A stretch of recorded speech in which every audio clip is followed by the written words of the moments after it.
Yoshlar bayramidagi karta chelish musobaqasi.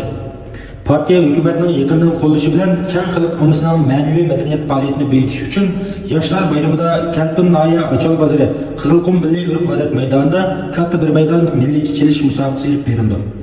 Bu musobaqada Janubiy Shinjongning har qaysi joylaridagi tanliq maylar maydoni shundoq bo'lib, vakil xarakterlik maylardan Qashqar viloyatidan Nurali Qari boshchiligidagi kasbiy maylardan 10 nafar, Shinxon oilasidan Aziz Yasin, Musa Chaqmaq, Abdukim Yampash, Hasan Go'cho, Imron qatorliq damdar maylar, Avat oilasidan Hamdulla boshchiligidagi Pishqadam maylardan 10 nafar, Kalpin oilasidan Isajon, G'ulomjon boshchiligidagi 30 nafar yengilmas polvonlar o'zaro keskin musobaqa tushdi.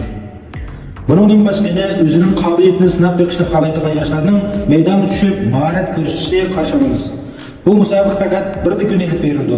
Shunga kam chelish havaskorlarining bu fursatni chiqib, naq maydonga kelib musobaqaning huzurlanishini umid qilamiz. Musobaqa vaqti 2023-yili 4-29 kuni. Musobaqa o'rni Kalpin Naya Ochal bozori Qizilqum milliy urf-odat maydonida. Aloqalash telefon nomeri 139 0997 76 76.